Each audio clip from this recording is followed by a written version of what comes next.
Unfortunately, in mainstream Hollywood and in television and social media platforms, we don't have a large amount of Latina writers. And I think hopefully this can just be a starting point for many and hopefully raise the next generation of future writers or artists. Because I believe, not only writing is a form of art, but acting, singing, dancing. I think we need more laughter and more art in this country more than ever in these times. Writer and activist Diana Feliz Oliva sat down with us exclusively to talk about her journey of discovery and her award-winning short, Tacos y Tacones. Let's take a look. Hi, my name is Diana Feliz Oliva, and I go by Lady Diana, and I'm a writer. And I was raised in a small rural town just outside of Fresno, California. My mother raised 2 boys, 2 girls, and me. As you can imagine, growing up in a small rural town wasn't easy for a shy, feminine, awkward little kid like myself. I was constantly made fun of by my neighborhood, classmates, and within my own family. The constant bullying and harassment caused me to feel years of shame, stigma, and discrimination. I felt like I had no voice. I felt like I didn't belong. Because of those experiences, I struggled with my gender identity. And it wasn't until years later in my mid-20s that I relocated from Fresno, California to Los Angeles to begin and explore my dreams. I knew that life was too short, that I wanted to live in my truth, and ultimately I wanted to be happy. But unfortunately, my journey wasn't easy. It was plagued with hardships, tragedies, and also incarceration. Many trans Latinas, when we come to Los Angeles for big dreams and happiness, that is not our reality. We sometimes end up on the streets of Los Angeles, on Santa Monica Boulevard in Hollywood. In order to survive, we engage in sex work. In order to put food on the table, clothes on our backs, and roofs above us. And so unfortunately, I was arrested several times because of sex work. But that was the only place that I felt validation as a trans woman. I didn't receive validation or affirmation or any love anywhere else, not in my family, not in my school, and not in my neighborhood. And unfortunately, the realities of trans women like myself, we find love and affection and validation on the streets. And sometimes those are very dangerous. I was arrested numerous times and ended up on the Twin Towers of LA County Jail and was put in the men's population. And as you can imagine, feeling that you are a woman and identify as a woman, you're placed in a cell with other men.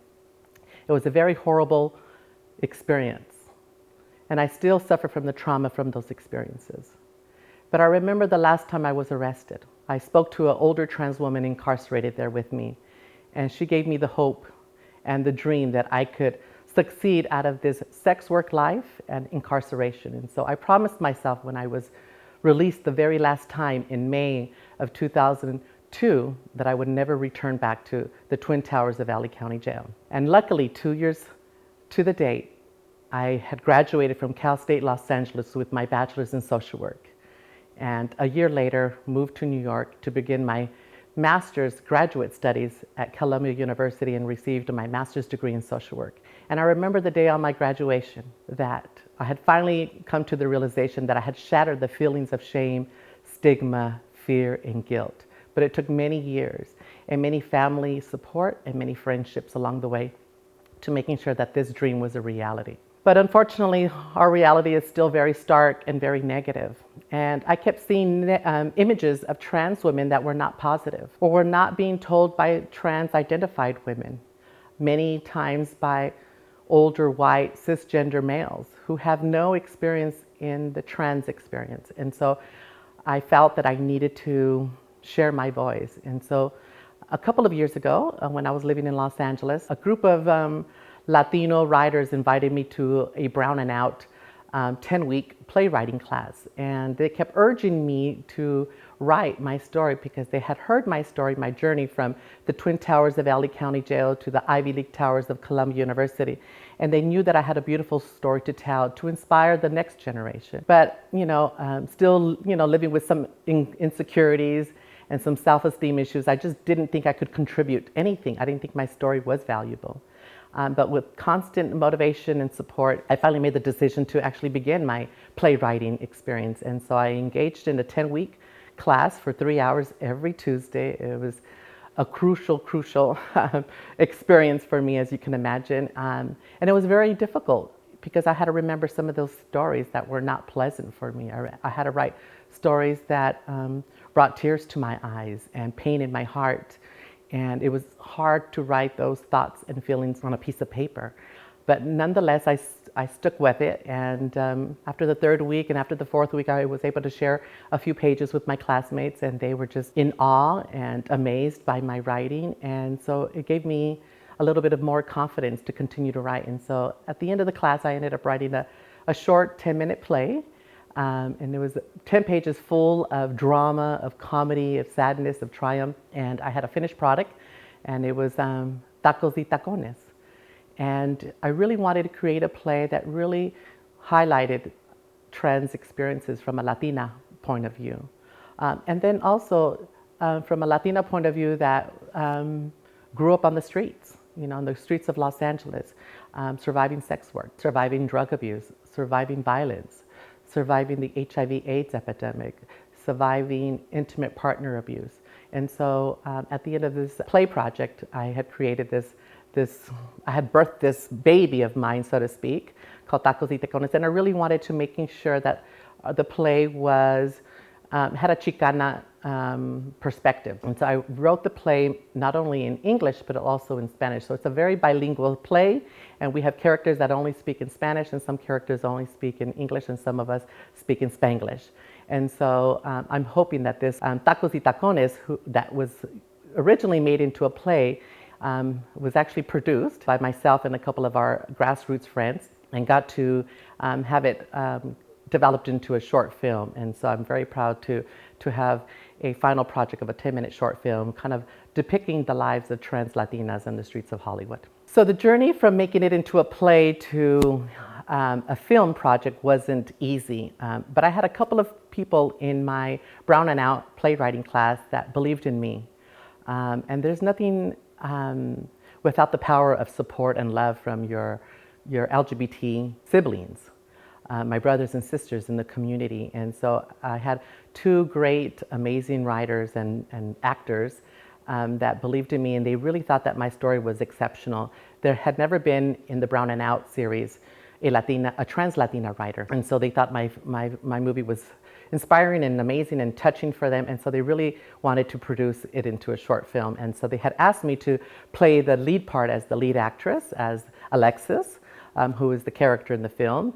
And I hesitantly said yes because I have no acting experience. I'm not trained as an actress, but I knew it was important to share our stories, especially my story. And I was hoping that my story was going to resonate with many audiences, not only for the trans community, but I think the film touches upon many themes that many folks in the Latinx community can resonate with. And so, as you can imagine, it wasn't difficult. And so there was lots of rehearsals, lots of lines to remember, working with other trans sisters of mine who really didn't have any acting experience, in trying to find a set, a location, trying to find the budget for that. When you're not a well-known actress or writer or an executive producer, it becomes even more difficult. And so, but it was a labor of love. The LGBT Latinx community came together, and we produced this with a budget of $1,500, I think it was. And so this is my pride and joy.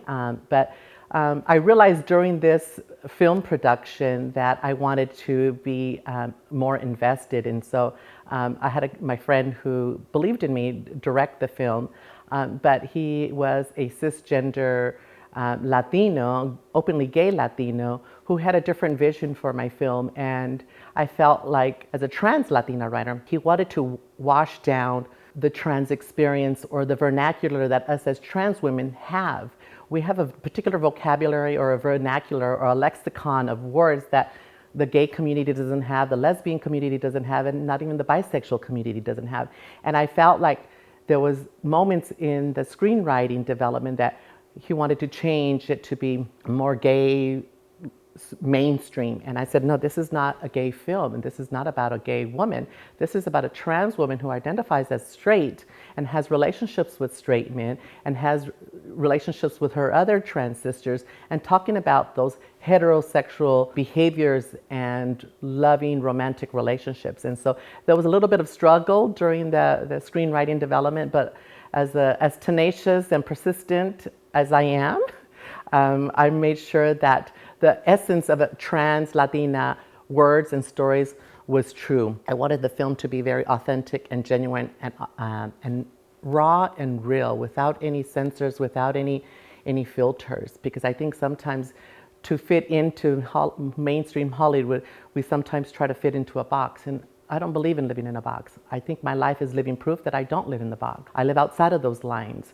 And I believe that, life should be a kaleidoscope of colors. And so hopefully this film showcases the beauty of what a trans woman is, no matter her profession, whether she's a street-based sex worker, whether she's an office executive in a corporate Fortune 500 company, whether she's a doctor, whether she's a lawyer, whether she's a teacher, or whether she's a housewife.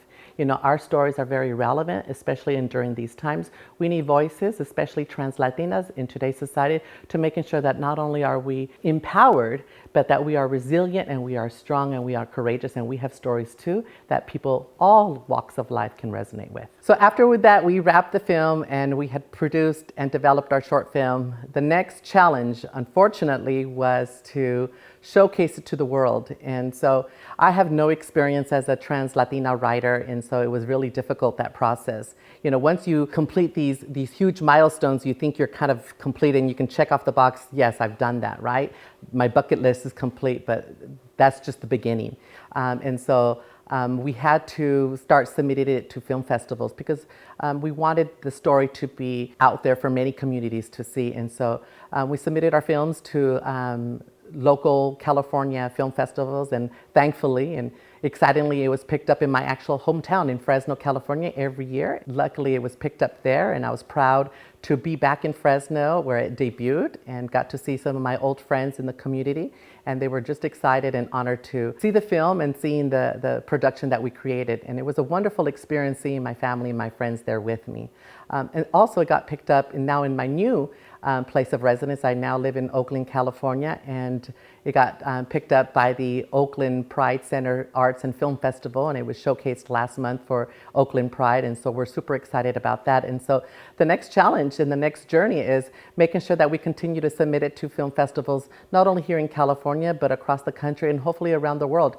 I would love to premiere my Tacos y Tacones in Houston, Texas, or Miami, Florida, or New York, or in Puerto Rico, or in Bolivia. These are the next challenges for us, and we need your support, and I'm excited. This is a community effort, a very grassroots, and so the more gente that we can get a part of this, we would be totally grateful and honored. Representation matters because it raises our visibility and our voice, and most of all, our power as trans Latina writers. When I was researching trans Latina writers, I believe there was only one in the United States that had actually written a production and starred it and directed it, and that inspired me to create my own stories. But unfortunately, there wasn't any stories that depict trans women living on the streets or surviving on the streets. And I think sometimes we don't want to showcase that reality of our experience, but that's a huge reality for trans Latina. And so I really wanted to showcase not only trans Latinas living in the street, but in a manner that destigmatizes them and that humanizes them, because many times when you think of a street-based sex worker or you think of somebody engaged in street economy, you think of the criminal element, or you dehumanize those stories. And trans women who are engaged in survival sex work or any type of sex work industry, whether it be legal or illegal, really showcases the humanity. And I really wanted to show women of color, especially Chicana and Latinas, in a way that people can resonate with. We all have dreams. We all have pain. We all have laughter. And it was really important for me to showcase that in my short 10-minute film. Alexis, my main character, is dealing with existential questions in life that has hit her in her middle age. Does she live the street life in order to pursue a life off the streets? Does she go back to school? Does she get a job in an office setting? How is her marriage or her intimate partner relationships like? How's her relationship with her family? And so that's the next journey for me. You know, I'm not done with just writing about tacos y tacones. That's just one glimpse of who we are as trans Latinas. But we're so much more than our lives on the streets or sex working. I really want to showcase trans Latinas and women in color in general, that we are successful and that we are positive and we are instrumental members in our families. For instance, my example, I'm the eldest in my family and I'm the glue. I'm sort of the pseudo matriarch in our family because my mom depends on me. And so I bring the family together during holidays, during our Thanksgiving, during our cumpleaños, during our Navidad. My mom depends on me to cook. My mom depends on me to getting the family together. I'm the tia that relies on the most. I get to babysit and baptize many of my nieces and nephews. And I want to depict trans Latinas as just a very important member of not only the family, but the fabric of society, that we are caregivers, that we are daughters, that we are mothers, that we are tias, that we are primas, that we are nieces, that we are godmothers. We are soccer moms, we are housewives. We are everything that we can possibly set our minds to. And I really want to convey that message, not only to trans Latinas who are watching the films and inspire the next generation of trans Latina writers, but I think really inspire women in general to write, especially women Latinas. Unfortunately, in mainstream Hollywood and in television and social media platforms, we don't have a large amount of Latina writers. And I think hopefully this can just be a starting point for many and hopefully raise the next generation of future writers or artists, because I believe, you know, not only writing is a form of art, but acting, singing, dancing. I think we need more laughter and more art in this country more than ever in these times.